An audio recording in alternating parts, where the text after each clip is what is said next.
Ok, buenas tardes a todos. ¿Qué tal están? Bienvenidos a este primer curso. Déjenme ver. Tengo algún problema con la cámara. A ver qué pasa. Déjenme ver qué pasa por aquí.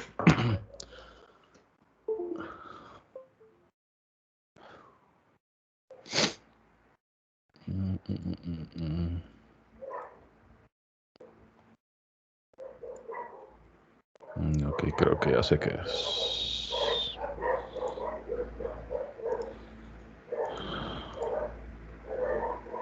Ahí estoy.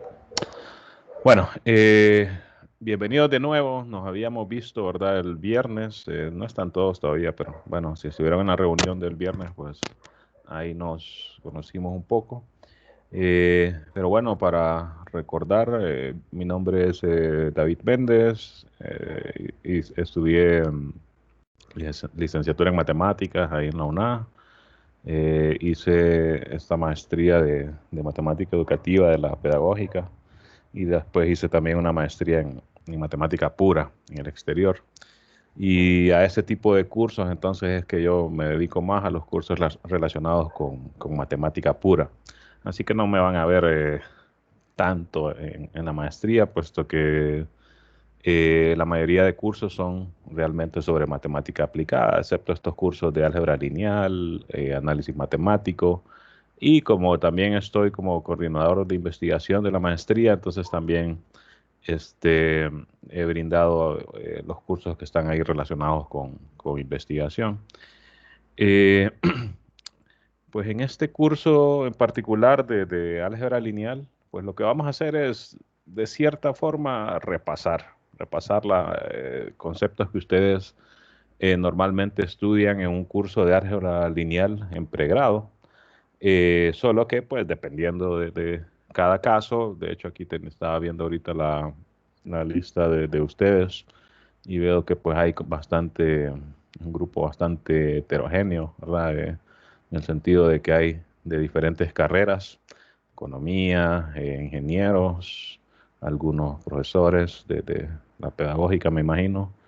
Incluso hay una persona de la licenciatura en matemática, que bueno, no era requisito tomar los cursos, pero me imagino que decidió tomarlos. Eh, y así que de repente, por ejemplo, yo esperaría que las personas de profesores de matemáticas, la Mayra, licenciada de matemáticas, esperaría que estos conceptos que veamos aquí, pues solo sea como una especie como de repaso. Para los ingenieros, pues dependiendo, ¿verdad? Hay algunos que toman el curso, por ejemplo, de la UNA de vectores y matrices, les hablan pues, precisamente de eso, ¿verdad? Vectores, matrices y después un poco de espacios vectoriales, un poco de transformaciones lineales, pero así como que bien por encimita. Y bueno, este documento ya se lo voy a compartir. No es necesario ahorita que lo leamos con detalle, pero si nos vamos a la temática, esta primera parte en el curso de vectores y matrices de la UNAD se toma en cuenta casi todo, solo que por encimita. Transformaciones lineales también, valores y vectores propios. Ahora que se pasó, desde que se pasó a trimestres en la UNA, ya casi no da tiempo de hacer estas cosas, entonces de repente esto probablemente no. Pero hay muchas clases de ingeniería en las que se ocupa esto de los valores y vectores propios o eigenvalores o eigenvectores, hay un montón de nombres, ¿verdad?, para ellos. Y probablemente entonces en alguna clase de ingeniería los hayan utilizado también, ¿verdad? Lo único es que acá nos interesa un poco más como que el fundamento, como que de dónde vienen o por qué satisfacen tal propiedad o cosas así, ¿verdad? No tanto cómo calcularlos, porque de hecho estos como son un concepto bien famoso e importante, entonces incluso esas calculadoras programables traen ahí, ¿verdad? Comandos casi siempre para hacer esto. Entonces no es tanto lo que nos interesa acá cómo calcularlo, sino saber cuestiones sobre sus propiedades, sus fundamentos teóricos, de dónde salen esas propiedades, por qué son importantes y ese tipo de cosas. Y lo mismo con los demás conceptos. Eh, las personas yo esperaría que de repente, puede ser que sí, puede ser que no, hayan estudiado menos álgebra lineal, son las personas de economía, porque creo yo, ¿verdad? Que no hay muchos cursos donde utilizan específicamente estas teorías. Puede ser que sí, puede ser que no, ¿verdad? Entonces, eh, de repente, ya les voy a mostrar el libro que vamos a utilizar. De repente algunas cosas yo diga, esto ya ustedes seguramente ya lo trabajaron en pregrado y quizás no, ¿verdad? Entonces, déjenme buscar el libro. Eh, aquí lo puse en este sílabo resumido. El libro que vamos a utilizar es este libro famosísimo de álgebra lineal. De hecho, ese es un libro para pregrado, no para posgrado. Más que todo, pues por eso, porque este curso es más una especie como de, bueno, lo de propedéutico, de hecho, viene como que en esa línea, ¿verdad? De prepararse para lo que vienen a los cursos de la maestría, ¿verdad? Aquí lo tengo yo en un PDF de esos que se consiguen ahí en línea, ¿verdad? Yo no se los puedo pasar, pero imagínense si yo lo conseguí por ahí, seguramente ustedes también. Puede ser incluso que ya lo tengan, ¿verdad? Que ya lo hayan utilizado en su pregrado. Y fíjense, en este libro se divide bien normalmente lo que pasa en un curso de pregrado, que es más o menos desde este capítulo 1 hasta este capítulo 5, un poquito de este 7 y dependiendo un poquito de este 8, así como que bien por encimita. Eh, Chequen ahí lo del audio, solo actívenlo para preguntar. Eh, entonces, en este libro realmente lo que queremos hacer ahorita es como trabajarlo todo. Lo único es que si se ponen a pensar, no nos vamos a poner a ver cómo se sumaban matrices o cómo se calculaban determinantes, ¿no? Ese tipo de cosas, pues sí, sí como que las voy a asumir. En todo caso, si no recuerdan, pues entonces ahí es donde, bueno, ir a dar una ojeada, o ir a acordarme de qué se trataba de esto. Si uno lo estudió antes, pues seguramente con una ojeadita ya se acuerda, ¿verdad? Y más que todo, porque de repente en alguna demostración de algo puede ser que si uno ocupe el proceso para hacerlo, pero normalmente con poderlos calcular, ¿verdad? Tener una herramienta para calcularlo va a ser suficiente. Y lo mismo con los otros conceptos, ¿verdad? Por ejemplo, en la parte esta de vectores, en R2 y R3, si recuerdan, estaba aquello del producto punto, que la distancia entre dos vectores, que representaba visualmente la suma, el producto punto, había un tal producto cruz en R3, si recuerdan, ángulos entre vectores, que se, había un montón de conceptos aquí, ¿verdad? Entonces, es natural que si uno no ha utilizado mucho esto, pues que uno se lo olvide, ¿verdad? Las personas de ingeniería y matemáticas, pues uno sí pasa utilizando esto a cada rato, ¿verdad? Entonces uno la tiene ahí presente. Ahí es donde les digo, yo no sé, quizás ustedes me pueden decir, eh, no sé, en economía, por ejemplo, si utilizan mucho calcularle el ángulo a un vector, ¿verdad? A mí se me ocurre que de repente no, pero quizás sí, ¿verdad? Ustedes me podrán decir. Entonces, este tipo de cosas, de repente yo vengo aquí en algo más adelante y les digo, recordemos que el ángulo entre dos vectores satisfacía esta propiedad, por decir algo, ¿verdad? Entonces ustedes dicen, no, yo no me acuerdo de eso. Entonces voy a ir a ver al capítulo 4 donde estaba para recordarlo, ¿verdad? Y solo con una ojeadita rápida ahí para más o menos ver de qué se trataba, ¿verdad? Son un montón de cosas, ¿verdad? Que uno ve en esos cursos de álgebra lineal en pregrado. Entonces, es natural, ¿verdad? Que incluso los de ingeniería y de matemáticas, alguna cosita no la recuerde uno, ¿verdad? Hay un montón de propiedades relacionadas con vectores en R2, en R3, con matrices. Hay un montón de propiedades de determinantes. Entonces, ahí cuando yo les diga algo como, recordemos que, y no recuerdan, entonces tengan presente que en estos primeros capítulos de este libro, del 1 al 4, están todos esos conceptos por ahí, ¿verdad? Eh, y de hecho nosotros vamos a enfocarnos más en repasar toda esta parte desde el capítulo 5 hasta el final. Aquí básicamente está todo lo que nosotros ocupamos, pero si alguna cosita no está por ahí, entonces tenemos algunas referencias extras que son un poquito más formales, podríamos decirle. Por ejemplo, el libro de Álgebra Lineal de Burgos. Déjeme ver si lo tengo por aquí. Aquí lo tengo. Bastante famoso también, lo único que la temática que tiene es como que más formal, o sea, aquí hacen bastantes demostraciones, la notación que utiliza el libro es un poco más como abstracta. Entonces es una alternativa más, por ejemplo, para la gente que estudia las carreras de matemática, ¿verdad?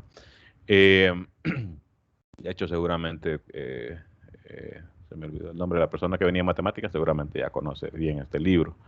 Y el otro, ese de Lang, de hecho este es el más como abstracto de los tres. Siempre es bueno tener como que un libro básico, uno intermedio y uno ahí un poco más avanzado. Ese de Lang sí ya es bien, bien abstracto. Déjame ver si lo tengo también por aquí. Creo que es este. Introduction. No, es que creo que este libro tiene como que tres fases. Introducción, undergraduate, que lo escribí mal, por cierto, aquí. Eh, pero parece que no lo tengo por acá, ese undergraduate. Pero bueno, es un libro bastante famoso. Aquí está, undergraduate. Vamos a ver si es este. Todos estos libros, como son bien famosos, se consiguen por lo menos estas ediciones viejas en PDF. Y este libro, si ustedes lo ojean, ahí van a ver que a pesar de que los temas que tiene, no, este es de álgebra abstracta, no, no es este, es este, linear álgebra para undergraduados, o sea, para pregrado. Si ustedes hojean este libro, van a ver, por ejemplo, que el contenido pues son las mismas cosas, productos escalares, determinantes, los valores y vectores esos propios. Y si uno lo ojea, va a ver que aquí, por ejemplo, no hay mucho ejemplo, es más que todo teorema, demostración, incluso ejercicios. No deja tantos ejercicios. Miren esta sección, 4 ejercicios. Mientras que este ejercicio, que es perdón, que este libro, que es un libro más como para carreras así más prácticas, pues las secciones tienen cualquier cantidad de ejercicio, ¿verdad? Para comprender los conceptos. Ya estos libros así más teóricos no son tanto en esa línea. Y los libros, y perdón, y los ejercicios que dejan son más, pues precisamente teóricos, ¿verdad? Pruebe que tal cosa ocurre. Aquí fíjense que nosotros queremos esa parte de este tipo de problema de pruebe que es el tipo de problema que los que estudiamos matemáticas como que estamos acostumbrados a hacer y que los que no tanto. De hecho, por ejemplo, los ingenieros, lo que les interesa más es comprender el proceso, cómo se calcula tal cosa, y de hecho se vuelven expertos en eso, ¿verdad? En cómo aprenderse algoritmos para calcular lo que ocupo, ¿verdad? Y es parte de la carrera, de hecho, ¿verdad? Ingeniería, pues viene de ingenio, hay que ser ingenioso para calcular lo más rápido posible resolver lo más rápido posible el problema que tengo enfrente, ¿verdad? En matemática no, en matemática es un poco más, es como este tipo de cosas, demuestre que tal cosa ocurre, ¿verdad? Y eso fundamentándolo con las definiciones que uno tiene, con las propiedades, con los teoremas. Aquí vamos a combinar un poco de las dos, porque pues es un curso introductorio, entonces sí vamos a recordar este tipo de cosas de calcular, pero también parte de los objetivos del curso es como introducirlos a ese tipo de problema que ya es más como matemático y que a pesar de que las carreras estas a las que ustedes están matriculados, cualquiera de las dos orientaciones, déjenme abrir el trifolio de la maestría. Maestría de matemática. Déjenme ver por aquí. Ok, ahí está. Eh, en ambas orientaciones, ¿verdad? La de ingeniería, la de estadística, pues las clases son en la mayoría clases aplicadas, ¿verdad? Pero ahí fíjense que hay una cosa que de repente uno quizás no la espera o no la toma en cuenta, es que en muchos de estos cursos, a pesar de que son por nombre, ¿verdad? Cursos que uno espera de repente mucho cálculo, mucha programación, que eso, por cierto, sí va a haber. También va a haber en los cursos una parte teórica, que en matemáticas la teoría no es como que, lea esto, sino la teoría es, ok, teorema tal, veamos cómo se comprueba que eso es cierto. Esa es la parte teórica de la matemática e incluso en las dos estas carreras, estos cursos, por ejemplo, qué sé yo, procesos estocásticos. Quizás por el nombre uno diría, ok, eso de repente ha de ser algo bien práctico, ¿verdad? Resuelva este ejercicio, resuelva esto acá, pero ahí van a ver que tiene mucho de la parte esa teórica. Introducción a las ecuaciones diferenciales parciales. También van a ver que a pesar del nombre, pues eso va a tener un componente teórico bastante fuerte. Y entonces en estos primeros cursos, en estos propedéuticos, especialmente pues en estos dos, álgebra lineal y principios de análisis, se les introduce ya como para que vayan acostumbrándose a ese tipo de problemas. Seguramente las personas de matemáticas pues ya tienen un entrenamiento en eso. Eh, la persona de acá de la UNA pues con mucha más razón. Pero los de las otras carreras no, porque son más carreras más prácticas, ¿verdad? Por lo menos por ejemplo, la ingeniería, ¿verdad? La economía, pues sí tiene bastante componente teórico también, ¿verdad? Eh, así que eh, vamos a combinar un poco de las dos para que los de ingeniería puedan entrar tranquilamente a este curso de álgebra lineal numérica y los de estadística puedan entrar sin mucho problema a este curso de modelos lineales que prácticamente es como álgebra lineal disfrazada y aplicada a una situación específica. Eh, Eso más o menos sobre el contenido del curso. En este documento, pues yo le pongo la información mínima que un estudiante quiere saber, ¿verdad? Sobre un curso que se le va a mostrar o que va a tomar. Vamos a hacer, pues, principalmente clases así, yo, pues, presentándoles un tema, haciéndoles ejemplos. En la mayoría de lo posible voy a tratar de basar las clases en resolución de problemas, o sea, tema tal, bueno, veamos cómo son los problemas, cómo se resuelven, aunque pues siempre hay un componente, como les digo, teórico ahí. No sé qué pasó aquí con que estos me salieron así. Bueno, esta parte pues le interesa bastante a uno, ¿verdad? Que ver cómo nos vamos, cómo le van a evaluar esta numeración, como les digo, no sé por qué me salió así. Creo que me puse a modificar en látex ahí como enumerar. Eh, lo que vamos a hacer es que toda la semana vamos a hacer pruebas. Y aquí les indico todos los lunes a partir del próximo lunes, que es 31 de mayo. ¿Sobre qué? Bueno, naturalmente sobre lo que hagamos la semana anterior, ¿verdad? O sea que próximo lunes vamos a hacer una prueba de todo lo que trabajemos esta semana. Y así sucesivamente hasta el final. Cada prueba va a ser valorada como que vale 100 puntos y entonces son 7 semanas dura el curso, pues haríamos 7 pruebas, salvo que haya algún inconveniente o algo, ¿verdad? Y entonces la nota final suya va a ser el promedio de lo que hizo en cada prueba, ¿verdad?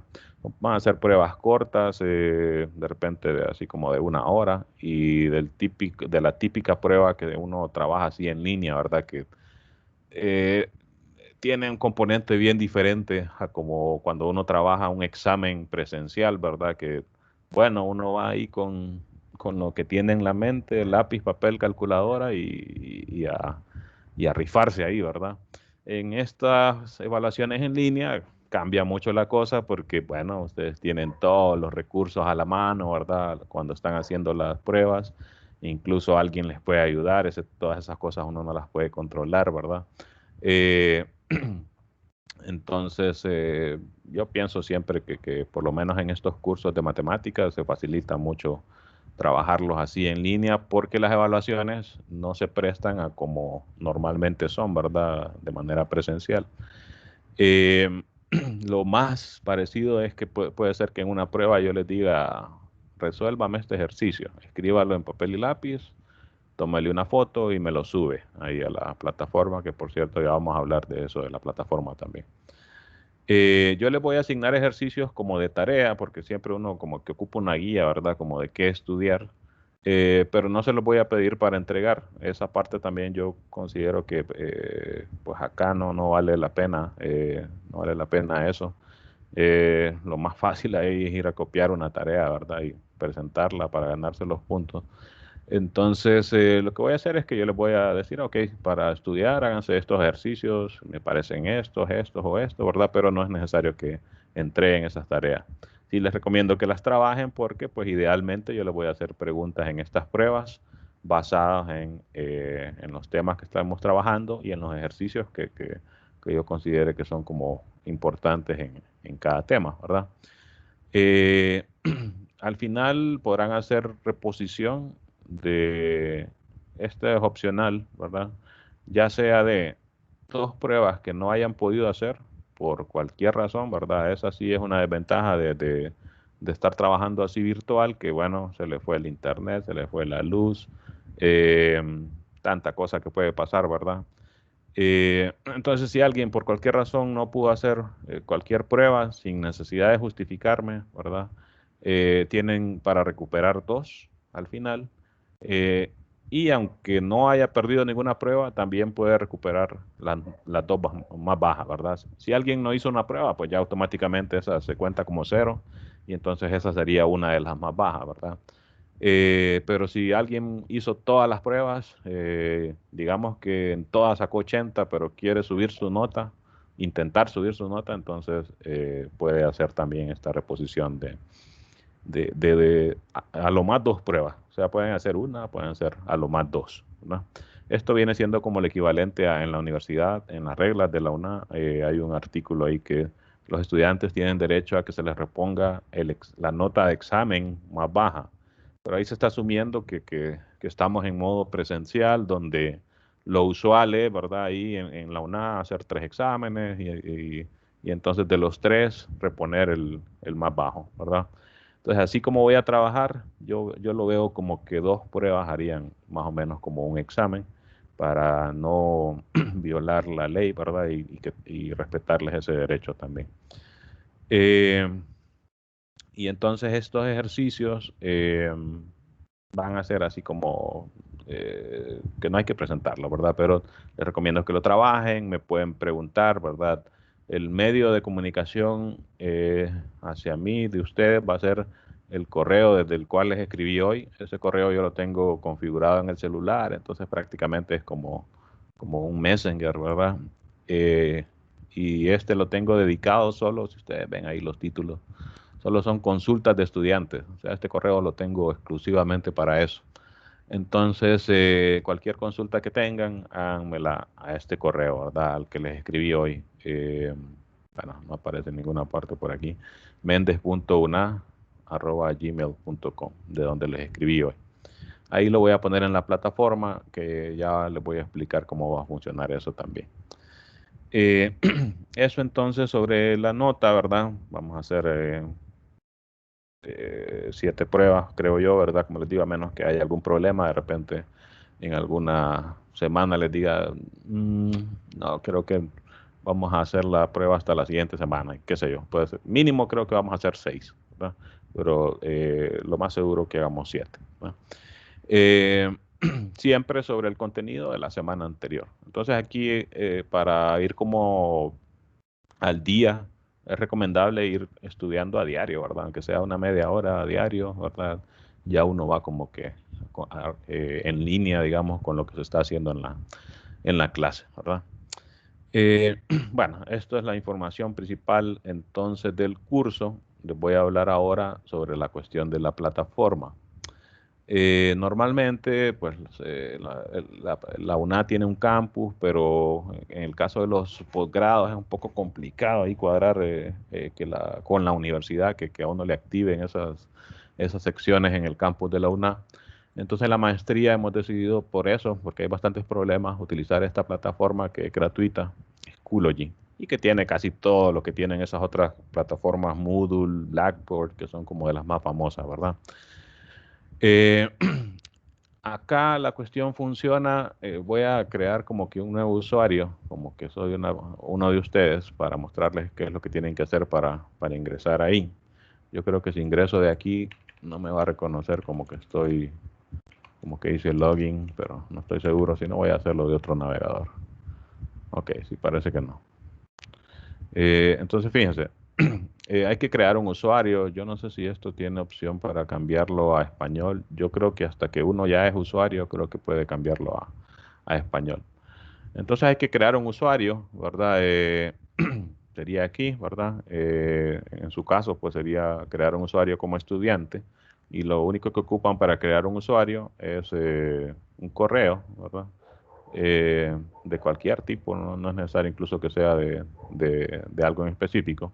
Aquí de entrada, fíjense que les pide un código. Yo ya se los voy a mandar en el correo en un ratito, que precisamente es el código del curso que yo ya lo creé. De hecho, ahorita lo voy a mandar por si alguien quiere ir como que haciendo esto simultáneamente. Déjenme mandárselos aquí. Vamos a responderles a todos, solo que había un correo que estaba mal escrito por aquí. Déjenme ver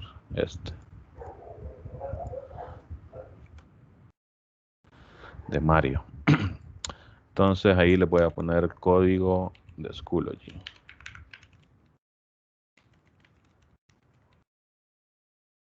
Okay. Entonces ahí ya lo tienen para copiarlo y pegarlo. Y entonces ahí en el sitio, cuando están creando el usuario, pues hay que pegarlo ahí, ¿verdad? Vamos a pegar, vamos a continuar. Y ahí le pide la información, ¿verdad? Si fíjense, solo es nombre, apellido, correo y crear una contraseña, ¿verdad? Y eso es todo. Ah, y fecha de cumpleaños, que bueno, eso creo que es para que la plataforma lo felicite a uno, ¿verdad? El día de cumpleaños, pero no creo que tenga ninguna otra, eh, que no haya necesidad, creo, de poner eso, ¿verdad? Pero bueno, me voy a inventar o voy a ver si puedo hacer otro usuario mío con otro correo. Creo que este es el que tengo guardado ya, mío. Voy a hacer con este otro correo que es mío también. Y vamos a inventarnos un password, ese que está ahí, vamos a ponerle. Ok, aquí vamos a inventar cualquier cosa solo para hacerlo rápido. No, no me va a creer, ¿verdad? Aceptar para registrar. Vamos a darle que no ahí. Y bueno, ahí ya soy usuario. Fíjense, no pide prácticamente nada, ¿verdad? Es súper sencillo. Fíjense que ahí lo único que les voy a pedir para poderlos identificar bien, aquí le dan a uno como un tutorial, ¿verdad? De qué hace cada cosa. Lo único que les voy a pedir es que con los mismos correos que ustedes dieron a la administradora de la maestría, a Fabiola, que son precisamente a los que les escribí hoy yo, ¿verdad? A estos mismos que pusieron acá. Entonces, como uno, pues normalmente tiene varios correos, ¿verdad? Entonces, como para identificar, ok, este está el estudiante, entonces les voy a pedir que lo hagan con estos correos que dieron ahí, ¿verdad? En la maestría, ¿verdad? Utilicen esos mismos para que yo pueda identificarlos y como que saber quién es quién, ¿verdad? Porque igual para hacerme consultas y eso, usen estos correos porque son los que ya dieron ahí, ¿verdad? Si ustedes me escriben de su correo ahí personal, qué sé yo, de repente les gusta Game of Thrones, entonces se pusieron algo ahí relacionado con eso, pues yo no sé quién es, ¿verdad? Entonces escríbanme con estos mismos correos que por lo menos aquí yo ya los tengo en una lista con los correos y todo y ya puedo identificar quién es quién, ¿verdad?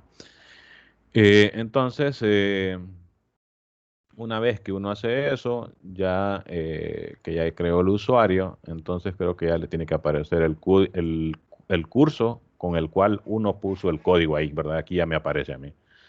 Solo que aquí yo estoy ahorita como estudiante y entonces ahorita pues yo no he puesto mucho ahí, solo les he puesto una carpeta de archivos en la cual ya les puse el sílabo este que les acabo de presentar, ¿verdad? Este que tiene la información del curso. Y conforme vayamos avanzando, yo les voy a ir poniendo más cosas ahí, ¿verdad? Aquí mismo, pues, en esta parte de asignaciones, yo les voy a ir poniendo, ok, prueba uno y aquí va a aparecer, ¿verdad? Una vez que ya la ponga, ¿verdad? Y conforme vayamos avanzando, pues ahí se va a ir llenando de materiales y de cosas esto, ¿verdad? Por ahora solo esto van a ver una vez que hagan ese proceso de crear un usuario y poner el código que les envíe ahí al correo. Entonces, si se fijan, está bastante sencillo, ¿verdad? En comparación a, qué sé yo, a otros sitios que uno tiene que ponerle más información para crear un usuario, ¿verdad? Aquí en ese sentido no soy muy exigente, digamos, ¿verdad? Y, por ejemplo, hay sitios que le piden a uno que el correo que uno use para loginearse sea de una universidad, por ejemplo, ya es más estricto, ¿verdad? Pero no, aquí puede ser cualquier cosa, ¿verdad? Ok, antes de continuar, no sé si alguien tiene alguna pregunta sobre esto para entrar a la plataforma. Ahí creo que pueden libremente activar su micrófono para hablar o pueden escribir al chat si les da pena hablar, ¿verdad? No hay problema. ¿Alguien tiene alguna consulta sobre eso?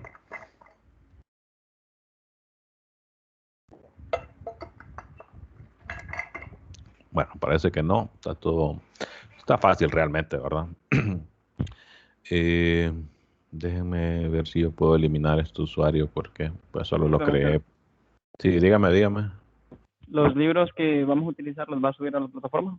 No, no puedo por razones legales, ¿verdad? Pero yo los encontré, o sea, poniendo el nombre del libro, PDF, entonces estoy seguro que ustedes son más tecnológicos que yo, entonces seguramente ustedes los encuentran también, ¿verdad? Pero yo no se los puedo poner ahí o pasar más que, imagínense que quedan las grabaciones ahí, ¿verdad? Entonces puedo meter arroyos legales por eso, ¿verdad? Pero sí les digo que se consiguen fácilmente. Son libros bien famosos, se usan en todo el mundo, entonces son fáciles de conseguir.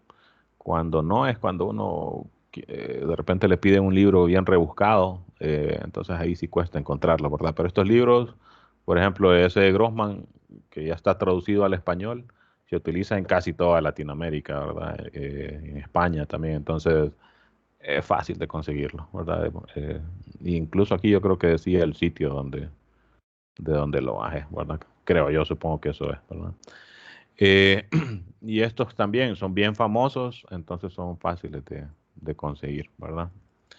Pero realmente como para avanzar, digamos, el que ocupan principalmente es este, el de Grossman. Los otros son como alternativas, ¿verdad? Para lecturas extras, para que ustedes tengan idea de cómo se manejan los temas desde otros puntos de vista. Pero el principal en el que nos vamos a basar nosotros es este, ¿verdad? El de Grossman. Y estoy seguro también que hay ediciones más nuevas. Eso es otra cosa, ¿verdad? Que es fácil de conseguir las ediciones viejas, ¿verdad? Pero si de repente no sé por qué edición irá, ¿verdad? Entonces de repente si va por la décima, quizás la décima sea más difícil de conseguir así en PDF, ¿verdad? Pero la verdad es que ahora casi todo se consigue, ¿verdad? Y por lo menos en estos países que no son tan estrictos con esos temas, entonces no hay mucho problema, ¿verdad? Pero hay países donde sí, si uno descarga un Podría libro, colocar la portada un momento para sí, fotografiarlo. y se lo comprueban, se puede meter a problemas, ¿verdad? Pero en estos países no hay problema. Álgebra lineal de Grossman, séptima edición.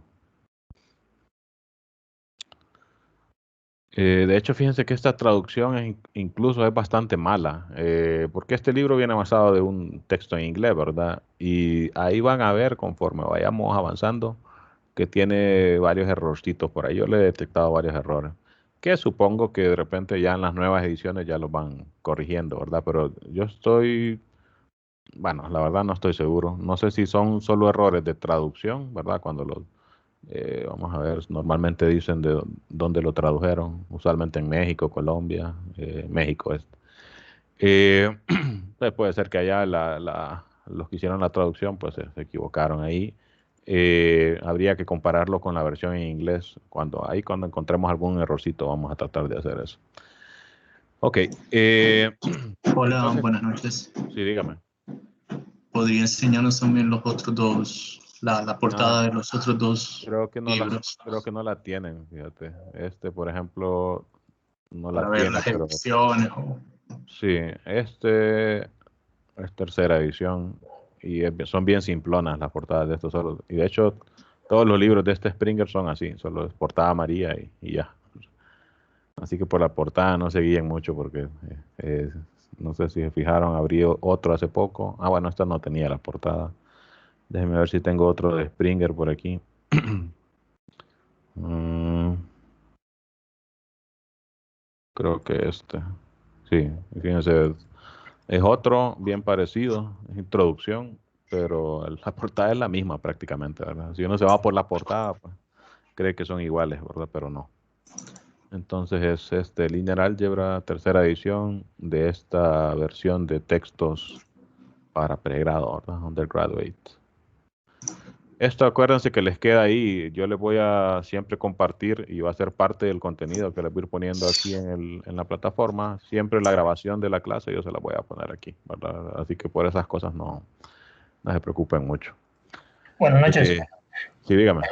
Sí, una consulta, ingeniero. En esta misma plataforma vamos a tener los ejercicios que usted nos va a subir para practicar, ¿verdad? Sí, normalmente yo les voy a poner ahí también, ¿verdad? Ejercicios para practicar, tales del capítulo tal, ¿verdad? Y ahí sí es importante lo de la edición, ¿verdad? Porque si es en la novena, a veces cambian los números, ¿verdad? Entonces, en ese sentido sí es importante la edición. Entonces, de repente yo les voy a decir, por ejemplo, ¿verdad? De la sección 5.1, creo que pueden hacer para practicar del 5 al 12, por decir algo, ¿verdad? Y así voy a seguir, ¿verdad? De la sección 5.2, entonces tal otra cosa, ¿verdad? Y así sucesivamente. Entonces, en ese sentido, sí traten de conseguir esta misma, ¿verdad? Séptima edición. Ok, ¿alguna otra pregunta? Aquí, como les digo, yo les voy a ir poniendo las grabaciones de las clases, ¿verdad? Ya que empecemos a hacer, pues, tareas bueno, no les digo tareas, porque tareas es como para entregar, ¿verdad? Sino esos ejercicios para practicar y después las pruebas, pues, van a estar aquí, ¿verdad? Ahorita, pues, no hay nada. Y aquí, si considero que hay otros archivos que ocupemos, pues, van a ir acá, ¿verdad? De repente alguna presentación que use o algo, pues, las voy a poner por ahí. Eh, ¿Qué más?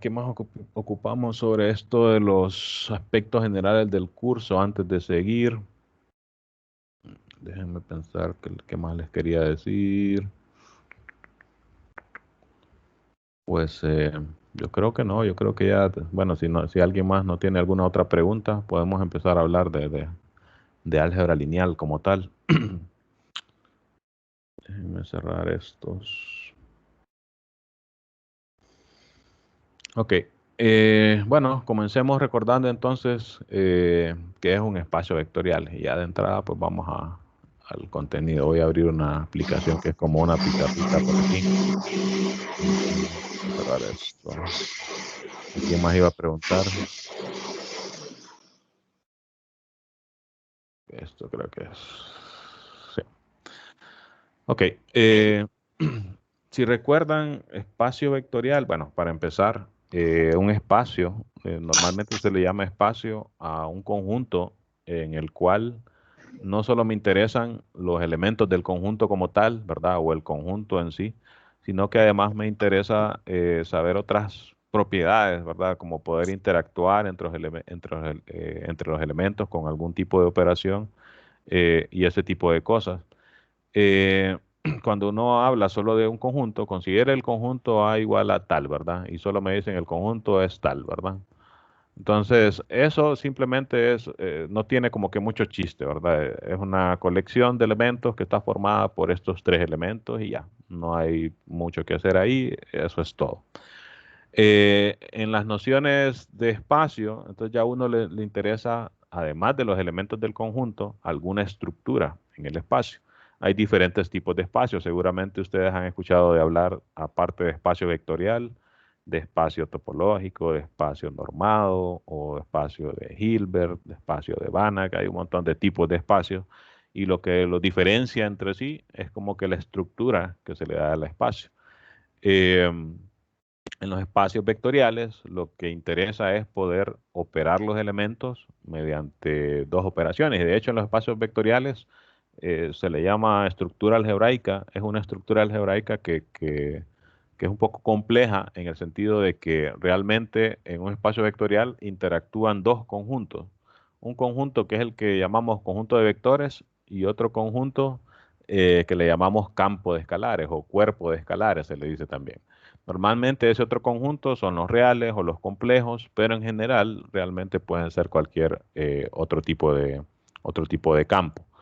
En matemáticas se le llama campo también a otro tipo de conjunto con una estructura ahí bien en particular. Entonces, si recuerdan, más o menos lo que ocurría es que en un espacio vectorial se tenían dos operaciones. Se tenía una suma, ¿verdad? Que era una operación que me combinaba los vectores, ¿verdad? Los elementos del conjunto que le llamo vectores.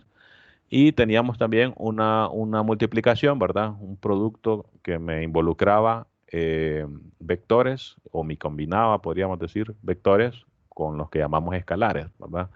que como les digo son números o son reales, perdón, o complejos. Normalmente pues a estos se les llaman los escalares, ¿verdad? El campo de escalares o cuerpo de escalares y a estos los vectores, ¿verdad? Y entonces lo que pasa es que hay un montón de maneras de definir sumas en un conjunto de vectores. Hay un montón de maneras de definir productos que me combinen escalares con vectores. ¿Cómo se definen? Pues hay, como les digo, infinidad de maneras de definir operaciones de esa manera. Pero lo que pasa es que en la definición de espacio vectorial se tienen que satisfacer una serie de requisitos para que de verdad uno le pueda llamar espacio vectorial. Entonces, eso era lo que le llamaban estos los axiomas de espacio vectorial, que son un montón, ¿verdad? Seguramente pues recordarán en su curso de álgebra lineal que era un poco tedioso, ¿verdad? Manejar esto de la definición de espacio vectorial, porque si a uno en un ejercicio le dicen, verifique que tal cosa es un espacio vectorial, significa que tengo que chequear que se cumplen estas 10 cosas, ¿verdad? Y ese ejercicio, fíjense que no tiene mucho chiste en el sentido de que muchas veces el campo ese de escalares son los reales o los complejos en los cuales nosotros ya sabemos, por ejemplo, que si uno suma, o vamos a ver, más bien sería que si esos son los campos o cuerpos de escalares y los vectores son, por ejemplo, los de R2, uno ya sabe que ahí funcionan todas esas cosas, ¿verdad? Que la suma, por ejemplo, es asociativa, que, qué sé yo, la suma es conmutativa, no importa el orden con que haga la suma, y ese tipo de cosas, ¿verdad? Ese tipo de problema de verificar que algo es un espacio vectorial, realmente no tiene tanto chiste, aunque hay situaciones en las que se trabajan con espacios vectoriales que no son muy como lo usual, ¿verdad? Que es lo que ocurre en RN. De hecho, de lo que van a trabajar ustedes más adelante, van a trabajar, por ejemplo, con espacios vectoriales de funciones, o sea que los vectores van a ser funciones y pues de repente ahí, pues sí conviene ver qué pasa con estas cosas. Pero fíjense que acá el tipo de problema que tiene como más interés como para practicar esto, digamos, es la cuestión de que es un subespacio. Entonces, ustedes por ahora solo céntrense, ¿verdad? Que si lo recuerdan, pues perfecto, ¿verdad? Si no, solo céntrense que un espacio vectorial es un conjunto, ¿verdad? Junto con un campo o cuerpo de escalares, ¿verdad? Que van a tener dos operaciones, una suma, una multiplicación por escalares, y que van a satisfacer todas estas propiedades, ¿verdad? Entonces, ¿cuál es el modelo como usual que representa eso? El modelo usual es tener eh, los que se llaman Rn, ¿verdad? R2, R3, ¿verdad? Y así. Eh, y donde la multiplicación por escalares es la multiplicación usual. O sea, la suma es la suma usual de vectores en Rn y la multiplicación es la multiplicación usual, por ejemplo, cuando uno decía, digamos que estábamos en R2 y decía, multiplique el vector 2,1 por el escalar 2. ¿Qué significaba? Pues era una especie como de distribución, ¿verdad? Multiplicar 2 por 2, ¿verdad? Y multiplicar 2 por 1, ¿verdad? Y esa era la multiplicación por escalar. Era como que lo intuitivo, digamos, ¿verdad? Y la suma de vectores, ¿verdad? Era pues hacerlo también coordenada por coordenada, ¿verdad? También como de repente uno esperaría, ¿verdad? 2 más 1, 3, ¿verdad? Y 1 más 3, 4. Esto es como que el prototipo de un espacio vectorial, donde el conjunto de vectores aquí son los puntos, ¿verdad? De Rn, las NA, ¿verdad? De Rn, y la multiplicación por escalares funciona de esta manera. Eh, no vamos a ir a hacer, como les digo, ejercicios de esos que, de hecho aquí hay, ¿verdad? Y me puedo ir directamente a los ejercicios y aquí van a ver qué les dice. Determine si el conjunto dado es un espacio vectorial. De no ser así, diga por qué no, ¿verdad? Entonces le dan a uno un conjunto y aquí vamos a ver, en algunos casos no especifican la operación, entonces se asume que son las usuales, ¿verdad? Por ejemplo, si son vectores en R3, entonces se asume que la suma es la suma usual, que el producto por escalares es el usual, ¿verdad? En algunos casos especifica, ¿verdad? la suma de matrices y la multiplicación por un escalar usuales, ¿verdad? Hay otros casos donde me cambian las operaciones y quizás esos son los ejercicios que tienen un poco, que son un poco más interesantes. Por ejemplo, aquí le dicen conjunto de matrices de 2 por 2, ¿verdad? Distintos de cero, donde la operación de multiplicación está dada de esta manera. Los escalares son los reales positivos y la multiplicación de escalar es la usual, ¿verdad? Y entonces aquí lo que me están cambiando es la suma. La operación de suma se haría como una, en vez de sumar, lo que sería multiplicar. Y entonces uno tendría que verificar que con esta operación querría ver uno si se dan todas las propiedades que definen espacio vectorial. Si no, entonces uno dice, ok, tal falla, por tanto, eso no es un espacio vectorial, ¿verdad? Como digo, ese tipo de problema no tiene como que tanto chiste, entonces no me voy a meter mucho a eso. Y cuando les diga eso, pues también no esperen que yo se los pregunte, ¿verdad? Lo que sí, a ir a lo que les decía al inicio, si ustedes realmente dicen, "Mm, no, pero yo no sabría cómo hacerlo. Entonces ahí es donde les recomiendo, ok, voy a ver un ejemplo y voy a tratar de practicarlo, ¿verdad? Este tipo de problema usualmente se lo ponen a uno en, en los cursos de pregrado, ¿verdad? Lo que sí es bueno es hablar un poquito por lo menos de los espacios vectoriales más importantes. Los RN, ¿verdad? Que eran las parejas o las NA, ¿verdad? Junto con la suma usual, producto por escalar usual, que era lo que les estaba diciendo aquí.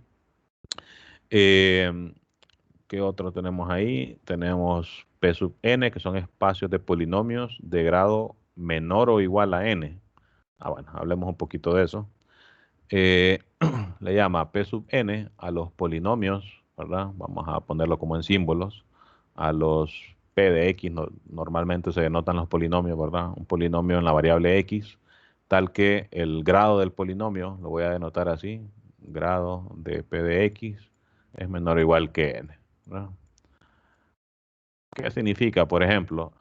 Que si el P que estamos considerando es P sub 2, entonces los elementos de P sub 2 podrían ser un polinomio, por ejemplo, cuadrático, ¿verdad? ¿Por qué? Porque su grado es 2, ¿verdad? Que es menor o igual que 2. Y entonces este es un elemento de P sub 2, ¿verdad? Como es menor o igual que n, entonces puede haber un polinomio de grado 1, ¿verdad? ¿Por qué? Porque el grado es 1, que es menor o igual que 2, en este caso, que es el que está haciendo de las veces de n, e incluso podrían estar los constantes, ¿verdad? Que por definición uno los toma como de grado 0, ¿verdad? Entonces, este sería el tipo de elemento que tienen los polinomios de grado 2. Aquí no especifican, pero normalmente solo se consideran polinomios con coeficientes enteros, pero vamos a ver si dice aquí, hay veces que se habla de polinomios con coeficientes reales, perdón, pero usualmente solo se trabaja con enteros los polinomios. Habría que ver en algún ejemplo, solo déjenme ver si encuentro rapidito aquí, si hay algún ejemplo en el que especifican cómo consideran acá los polinomios. Acá, por ejemplo, a ver, coeficientes reales. O sea que aquí le interesan polinomios con coeficientes no necesariamente enteros, sino que podría ser aquí entonces un medio, por ejemplo, ¿verdad? Un real. E incluso un irracional, ¿verdad? Ya que puede ser cualquier real, ¿verdad? Entonces, ¿cuáles son las operaciones aquí que hacen que P sub n sea un espacio vectorial? Bueno, la suma usual de polinomios. O sea, si yo quiero sumar un medio x cuadrado más 1 y lo quiero sumar, ¿verdad? Con pi por x más 1. Entonces, esa suma se hace como ya uno está acostumbrado a sumar los polinomios, ¿verdad? Operando términos semejantes. Término cuadrático con término cuadrático. Bueno, no hay, entonces solo lo copio. Término lineal con término lineal. Bueno, solo está este, entonces solo lo copio, ¿verdad? Y constante con constante. 1 más 1, 2, ¿verdad? O sea, la suma en el espacio vectorial de polinomios de grado menor o igual que 2 es la suma usual de polinomios, ¿verdad? Y la multiplicación por escalares se hace también de la misma forma, ¿verdad? Si yo multiplico ese polinomio pi por x más 1 por 3, entonces lo que hacía uno era que distribuía, ¿verdad? 3pi por x más 3 por 1, que es 3, ¿verdad? O sea, las operaciones en el espacio este de polinomios de grado menor o igual que 2 también son las usuales. Y siempre que a uno no le digan lo contrario, como ese ejercicio, podríamos decir raro que les estaba mostrando ahí, ¿verdad? Este que estaba aquí abajo. Mientras que uno no le digan, la operación funciona así, entonces van a ser las usuales, ¿verdad? Porque incluso aquí hay algunos que me dicen, sí, la suma y la multiplicación son las usuales, pero vi unos por acá que no decían nada, ¿verdad? Verifique si los vectores en el plano que están en el primer cuadrante forman un espacio vectorial. No me dicen nada, entonces asumo que las sumas son las usuales.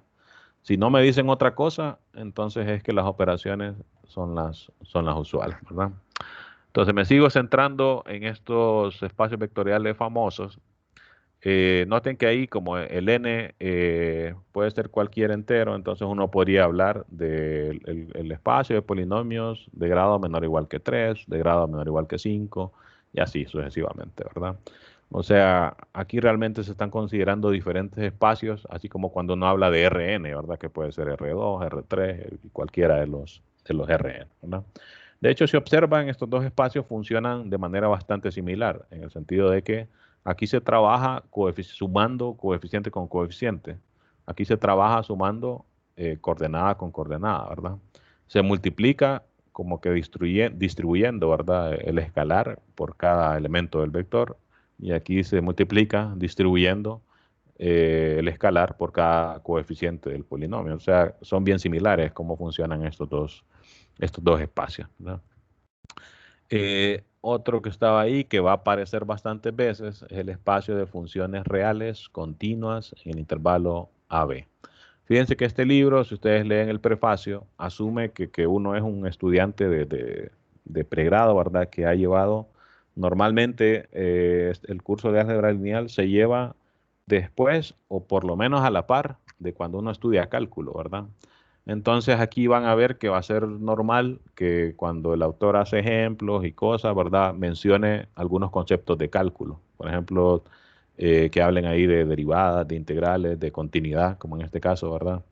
Entonces ahí también, ojo, ¿verdad? Si alguna cosa no recuerdan de cálculo, pues hay cosas que de repente en un problema yo sí se las puedo ahí explicar en medio del problema, ¿verdad? Pero es difícil detenerse uno en cada cosa porque pues no tenemos realmente tanto tiempo. Recuerden, solo son 7 semanas las que tenemos, ¿verdad?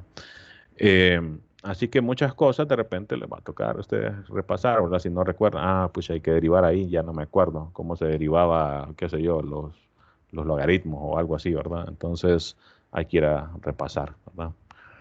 Entonces aquí me están diciendo que este es un espacio vectorial importante, entonces veamos cómo funciona. Me dice, se denota así, C de funciones continuas y se pone ahí el intervalo AB, queriendo decir que estamos considerando funciones, ¿verdad?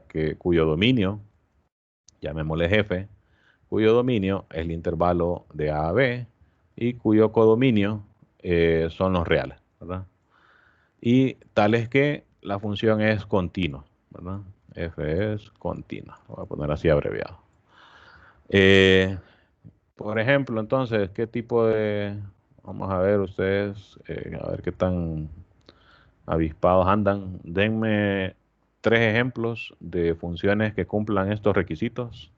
Que su dominio sea, digamos que A está aquí en 0 y que B sea cualquier cosa aquí, ¿verdad? Cualquier número positivo acá. Entonces, denme un ejemplo de una función que forma parte de este conjunto, cualquiera. Vamos a ver a alguien. Seno, coseno o cualquier polinomio. Ok, seno, coseno, cualquier polinomio, perfecto, ¿verdad? Y ahí habría que ver, ¿verdad? Con qué argumento el seno o con qué coeficiente es el polinomio, pero bueno, son curvas de este tipo, ¿verdad? Digamos que un polinomio consideremos uno sencillo, digamos una cuadrática, algo así, ¿verdad? Las constantes estarían aquí también, ¿verdad? La función 0, y de hecho casi todas las funciones que uno estudia en cálculo caerían aquí, ¿verdad?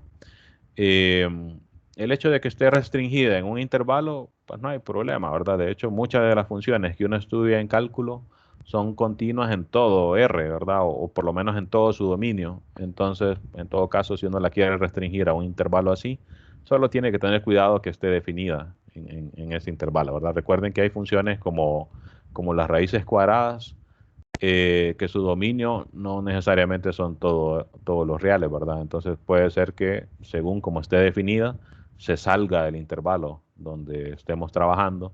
Y entonces lo único que habría que tener cuidado aquí es que las funciones que estamos considerando tienen que estar definidas acá. Si no está definida acá, o sea, una como esta que dibujé aquí, no forma parte de este conjunto, ¿verdad? Si a esta la llamamos G, entonces G no pertenece a este conjunto, según como definí, ¿verdad? O dibujé ahí el intervalo de A a B, ¿verdad? O sea, es requisito que la función tenga como dominio este intervalo cerrado de A a B. Las que dio el compañero, pues todas cumplen ese requisito, ¿verdad? Bueno, voy a dejar esa ahí como ilustración.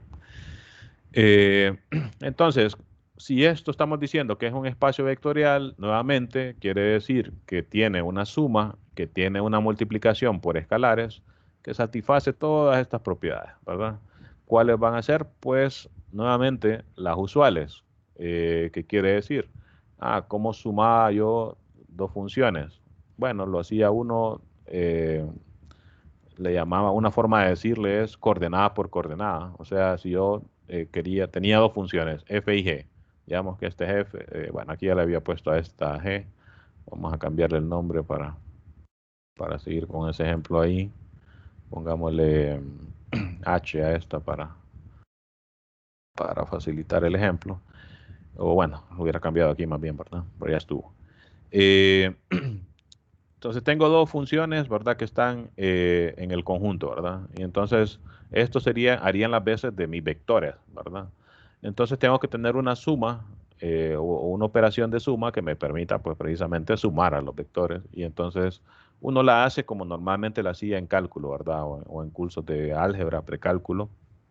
Que lo que hacía era que tomaba la primera función, la evaluaba en el X donde la estoy evaluando, y tomaba la segunda función y también la evaluaba ahí, ¿verdad? Por ejemplo, como decía el compañero, f podría ser un seno, ¿verdad? Seno de x, y tomemos el caso más sencillo, ¿verdad? Sin cambiar nada aquí. O bueno, así como la rotulé aquí, sería alguna cuadrática, ¿verdad? Entonces vamos a ser un poco más precisos aquí. Pongámosle algo como, así como la dibujé, de repente, no voy a ser totalmente preciso, pero algo como así. X cuadrado menos 1, que no sería realmente esta misma, ¿verdad?